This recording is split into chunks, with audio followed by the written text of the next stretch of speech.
예수님은 빌립보 2장 5절에 분명히 하나님의 본체라고 말씀하셨습니다. 히브리 1장 1절부터 3절에 보면 예수님은 하나님의 영광의 광채, 그리고 요한복음 1장 14절에 보면 말씀이 육신이 되어 오셨다고 했죠. 그러니까 예수님은 요한복음 2장 마지막 두 절에 봐도 완전한 사람, 완전한 하나님으로 오셨다. 그렇다면 완전한 하나님이시고 완전한 사람으로 어떻게 하나님이 이 땅에 피조물인 여인의 몸을 통해서 오셨을까 하는 문제를 우리가 깊이 생각해 보지 않을 수 없습니다. 왜냐하면 여인의 몸을 통해서 온다는 말은 열달이라는 부정모열 속에서 태어나고 있는 우리들의 입장으로서는 상당히 난해한 말씀입니다. 쉽게 이렇게 소화시킬 수 있는 말씀이 아닙니다. 창조주 하나님이 피조물을 통해서 어떻게 하나님의 영광의 본체를 가지고 영광의 광채를 가지고 이 땅에 오실 수가 있을까? 상당히 난해한 문제라고 말할 수가 있습니다. 우리는 분명히 이 땅에 부정모열로 태어나는 사람입니다. 어머니 아버지의 생명의 원료를 통해서 태어난 사람들입니다. 좀 더 적극적으로 표현한다면 남자의 정자와 여자의 난자를 통해서 태어난 사람들이다 라고 말할 수가 있습니다. 그런데 예수님은 어떻게 피조물인 여인의 몸을 통해서 그런 영향을 티끌만도 받지 않고 하나님의 본체 영광의 광채로서 이 땅에 태어날 수 있는 것일까? 참으로 놀라운 사실입니다. 그걸 먼저 말씀드리기 전에 창세기 2장 7절 말씀과 창세기 2장 19절 말씀을 읽어드리겠습니다. 창세기 2장 7절 말씀.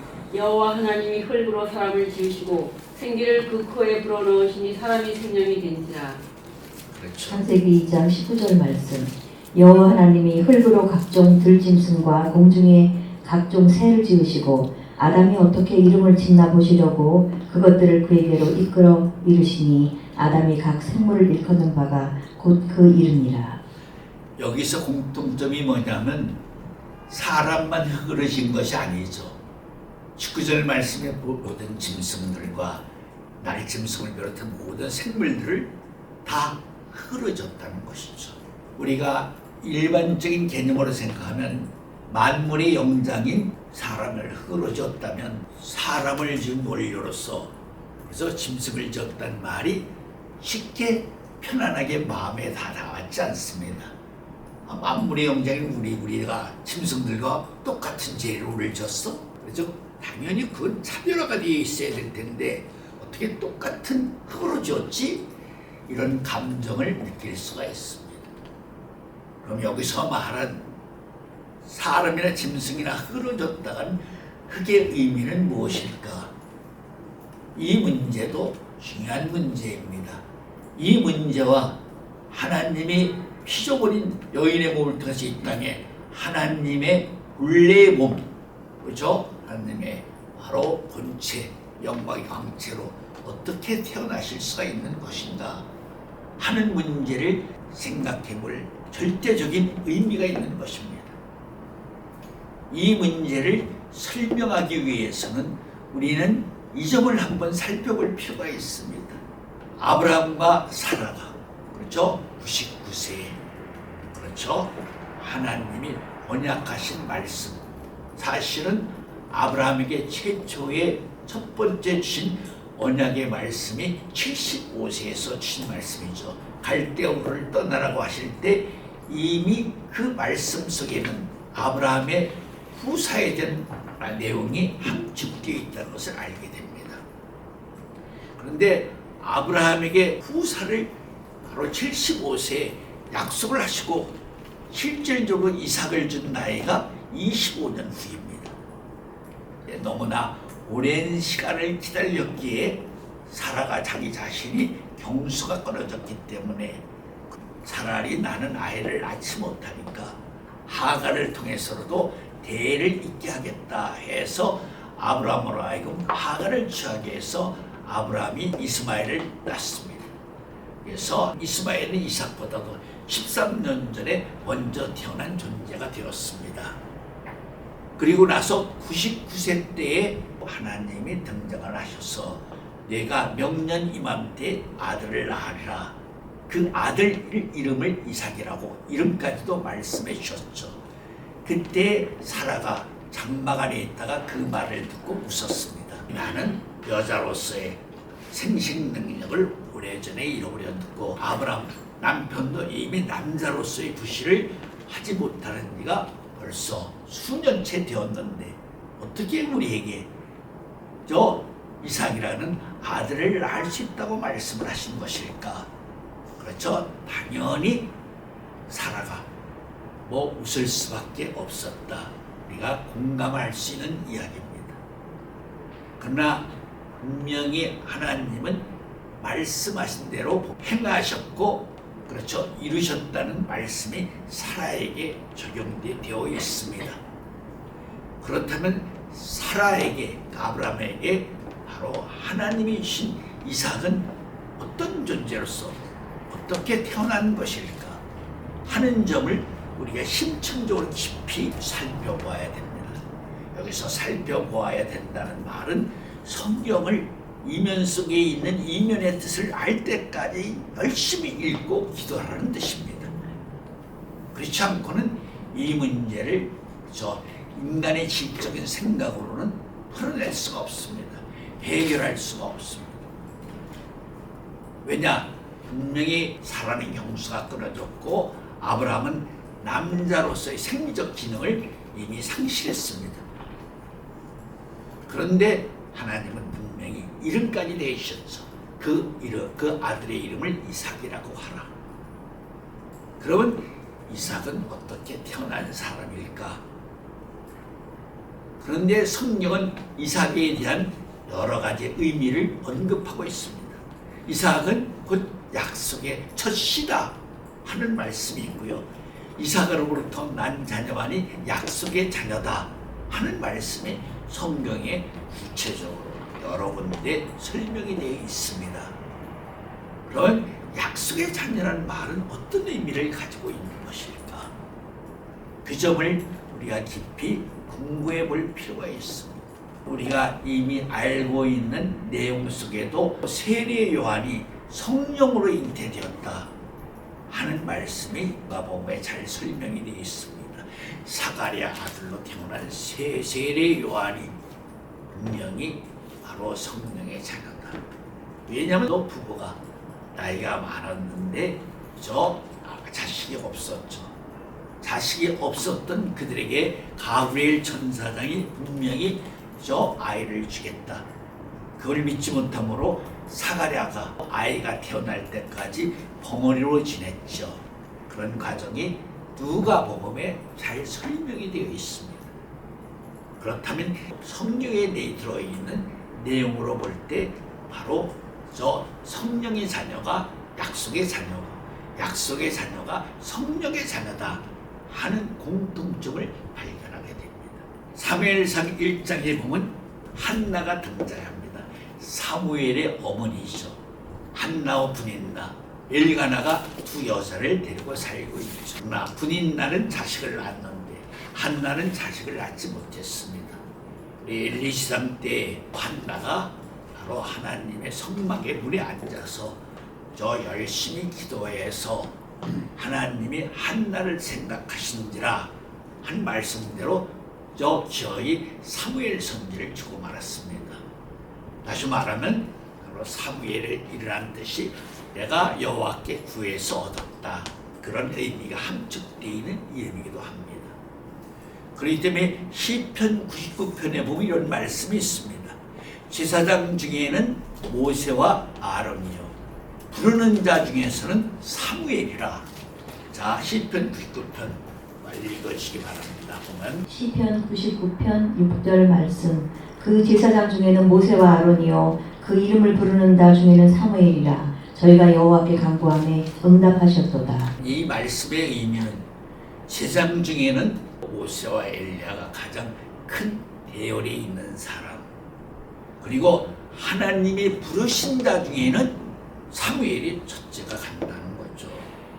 그러기 때문에 사무엘은 사사시대를 마감하고 열왕시대를 이어주는 다리 역할을 하는, 가교 역할을 하는 그런 특별한 선지자였다 하는 점이 상당히 이채로운 부분이라고 말할 수가 있는 것입니다. 그렇기 때문에 사무엘도 어느 의미에서는 부정무엘로 태어난 사람이 아니라 저 기도의 간절한 은혜를 통해서 하나님이 특별히 주신 자녀다라고 지적할 수가 있는 것입니다. 사무엘도 어떤 의미에서는 약속의 자녀다. 즉 아브라함 사라를 통해서 이삭이 태어난 것 같은 그런 자녀라고 말할 수 있다는 것입니다. 그렇다면 약속의 자녀, 성령의 자녀는 어떻게 태어나는 것을 의미하는 것일까? 아브라함과 사라를 통해서 태어난 이삭은 육체적 생리의 근본 속에서 그들의 영향력을 가지고 태어난 사람은 절대 아닙니다. 왜냐하면 이미 아브라함도 남자로서의 생식 기능이 끝이 났고 사라도 여자로서의 생식 기능이 이미 오래전에 단절된 사람입니다. 자, 그렇다면 성령으로 태어난 사람, 약속의 자녀로 태어난 사람, 먼저 그 부분을 우리가 깊이 성령의 조명을 통해서 살펴볼 필요가 있습니다. 로마서 8장 29절 말씀. 하나님이 미리 아신 자들로 또한 그 아들의 형상을 본받게 하기 위하여 미리 정하셨으니 이는 그로 많은 형제 중에서 맏아들이 되게 하려 하심이니라. 또 미리 정하신 그들을 또한 부르시고 부르신 그들을 또한 의롭다 하시고 의롭다 하신 그들을 또한 영화롭게 하셨느니라. 자, 이 말씀 속에 보면 저 놀라운 구속사의 신비가 아주 충만하게 차여있는 말씀이 됩니다.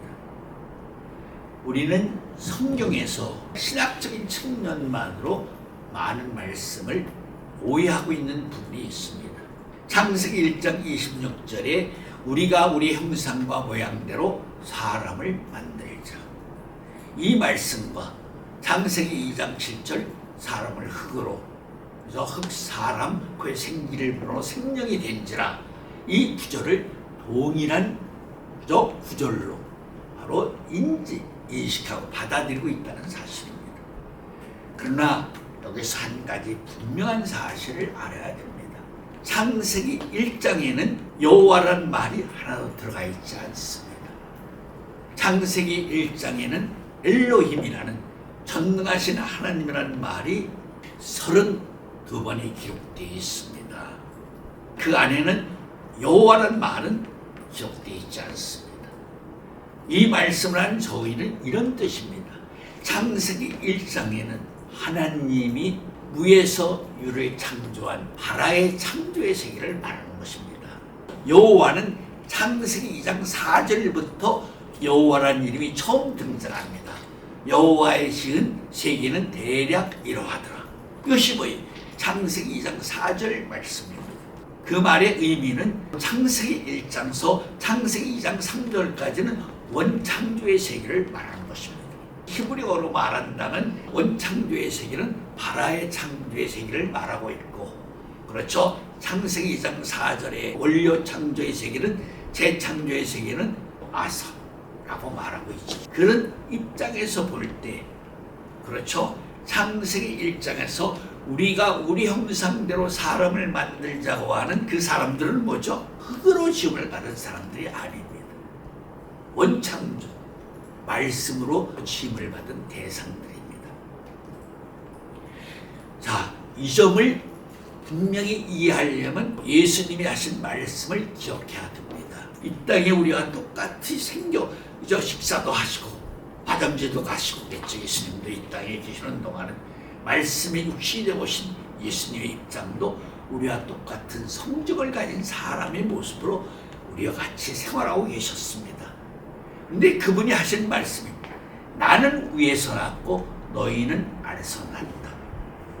이 말씀을 깊이 생각해 본다면 같은 사람이지만 위에서 창조된 사람이 있고 아래서 창조된 사람이 있다는 것을 말하고 있는 것입니다. 즉 다시 말하면 위에서 창조된 사람과 아래서 창조된 사람의 차이를 예수님이 이렇게 표현하고 있습니다. 고전 15장에도 첫째 아담은 산영으로 지음을 받았고 둘째 아담은 예수님은 살려주는 영으로 지음을 받았다. 그것이 뭐예요? 위에서 난 자와 아래서 난 자의 차이점입니다. 아까 로마서 8장 29절부터 읽은 내용 중에서 미리 아시고 정하신 자가 있다는 것이죠. 미리 아시고 정하신 자라는 말은 위에서 난 자를 말하는 것입니다.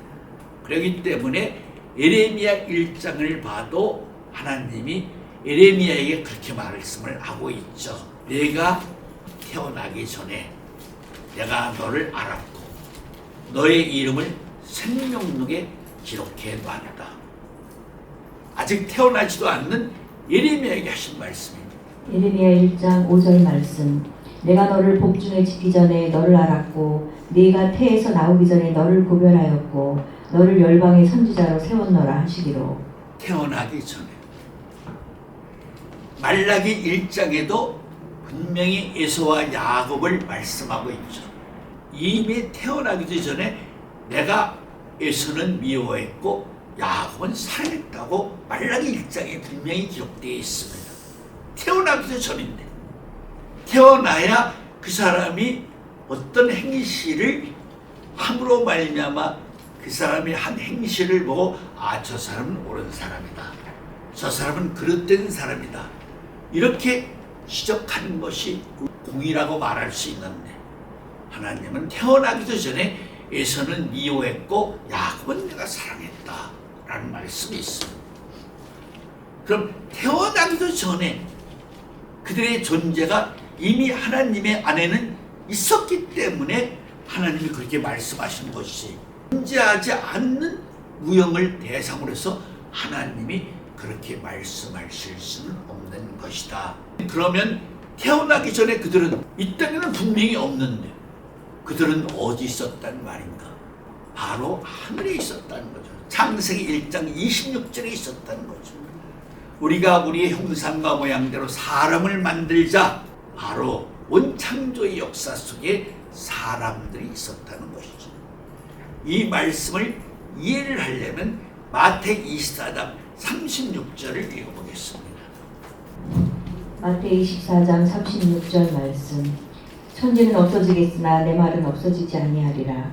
그러나 그날과 그때는 아무도 모르나니 하늘의 천사들도 아들도 모르고 오직 아버지만 아시느니라. 하늘에 천사가 있고 아들이 있다고 했죠. 하늘에 있는 천사들도 모르고 아들들도 모르고 오직 아버지만이 아십니다. 하늘에 아들들이 있습니다. 오직 사람은 이 땅에만 있다고 믿는 것이 오늘날의 성도들이나 목자들이 갖고 있는 인식이라는 거죠.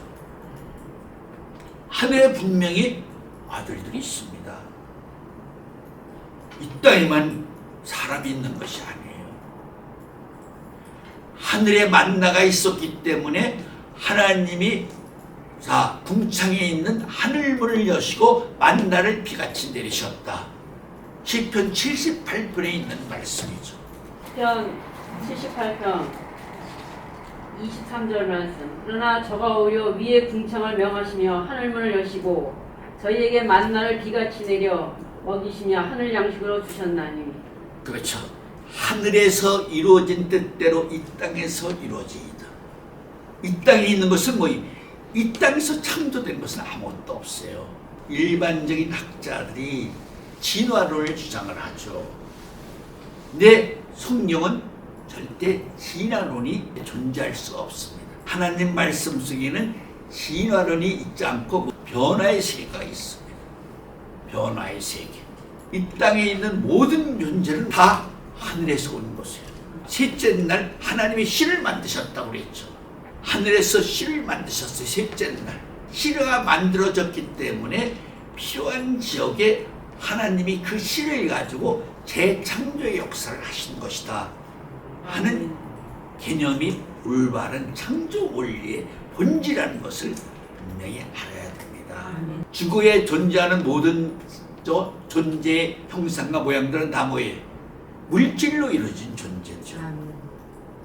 그러나 하늘의 세계에 있는 존재들은 비물질로 이루어진 존재라는 것을 알아야 됩니다. 비물질의 세계는 영원부터 영원한 세계지만 물질의 세계는 뭐예요? 유한적이죠.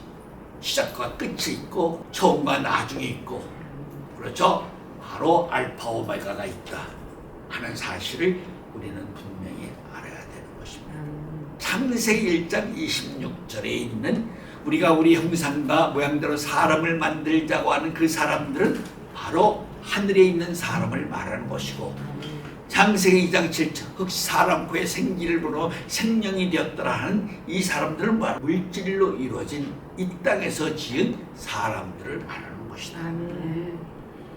그렇기 때문에 약속의 자녀들이라는 말은, 성령의 자녀들이라는 말은 하늘에 있는 사람들을 이 땅에 부르시어 오는 사람을 말하고 있는 것이다. 말라기 4장 5절 6절에 보면 하나님이 다시 엘리야를 부르신다는 말씀이 있습니다. 자, 읽으시기 바랍니다. 말라기 4장 5절 말씀. 보라, 여호와의 크고 두려운 날이 이르기 전에 내가 선지 엘리야를 너희에게 보내리니 그가 아비의 마음을 자녀에게로 돌이키게 하고 자녀들의 마음을 그들의 아비에게로 돌이키게 하리라. 돌이키지 아니하면 두렵건대 내가 와서 저주로 그 땅을 칠까 하노라 하시니라. 엘리야는 분명히 이 땅에 존재했던 사람입니다. 엘리야는 첫말이 왕상 17장의 기셉 사람 엘리야.